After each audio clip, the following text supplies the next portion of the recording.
আসসালামু আলাইকুম আর রহমতুল্লাহ। কেমন আছেন সবাই? আশা করি ভালো আছেন। আলহামদুলিল্লাহ আমিও ভালো আছি আল্লাহর অসীম রহমতে এবং আপনাদের দোয়ায়। আমি যে জায়গা দিয়ে হাঁটছি এটা হচ্ছে মহানন্দা নদী। যদিও খালের মতো দেখতে কিন্তু এটা কিন্তু মহানন্দা নদী। এই মহানন্দা নদীটা আছে রাজশাহীর চাঁপাইনবাবগঞ্জ জেলার ভারত সীমান্তের পাশ দিয়ে প্রবাহিত হয়েছে এবং এই যে নদীর ওই পাশটা পুরো ভারত এবং এই পাশটা হচ্ছে আমাদের বাংলাদেশ। গতকাল রাত থেকে মানে সারারাত থেকেই এই নদীর পাশে আমরা ডিউটি করছি এবং সকালবেলা দেখছি ওয়েদারটি অনেক সুন্দর। তো ভাবলাম যে এই জায়গাতে একটু হাঁটাহাঁটি করি। এই নদীর পাশ থেকে হালকা মৃদুময় বাতাসে কিন্তু হাঁটতে অনেক বেশি মজা লাগে।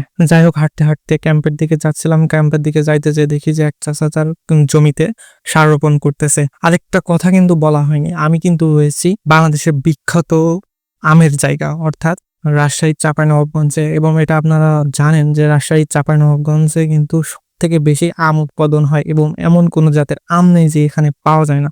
আমি রয়েছি সেই আমের জায়গায়। চারিদিকে শুধু আম। মানে যত প্রকার আম আছে, যত জাতের বাংলাদেশে আম আছে সব আম আপনি এই জায়গা পাবেন এবং অনেক ভালো মানের আম এই জায়গা আছে এবং এদের পরিচর্যা, রক্ষণাবেক্ষণ দেখলে আমিও আশ্চর্য হয়ে যাই যে আমার ২০ বছরে আমি কোনোদিন এইভাবে আমের পরিচর্যা করতে দেখি নাই। এখানে যেভাবে যত্ন করে, সার দেয়, পানি দেয়, তো এখানে আম হওয়ারই কথা। ক্যাম্পের পাশে আমাদের আরেকটি জায়গা হচ্ছে যে পাথর বন্দর।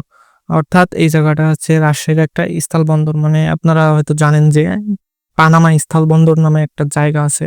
তো এই জায়গা থেকে মানে ভারত বাংলাদেশ থেকে অনেক কিছু আমদানি রপ্তানি হয় এবং সবথেকে বেশি এই পাথরটা আমদানি হয়। মানে ভারত থেকে পাথরটা আসে। পাথর আমদানি করা এই স্থানটি আয়তনে অনেক বড়। কম করে হলেও ১০ বর্গ কিলোমিটার এরিয়া নিয়ে অবস্থিত এবং যতটুক দেখা যাচ্ছে এবং তার থেকেও অনেক বেশি আড়াই আবডলে রয়েছে। এই স্থানে এত পরিমাণই পাথর আমদানি হয় যে এই এই জায়গার আমদানি থেকে পুরো বাংলাদেশে সাপ্লাই দেয় পাথর। যদি কখনো ঘুরতে মন চায় তো চলে আসবেন রাজশাহীর চাঁপাইনবাবগঞ্জের পানামা স্থল বন্দরে।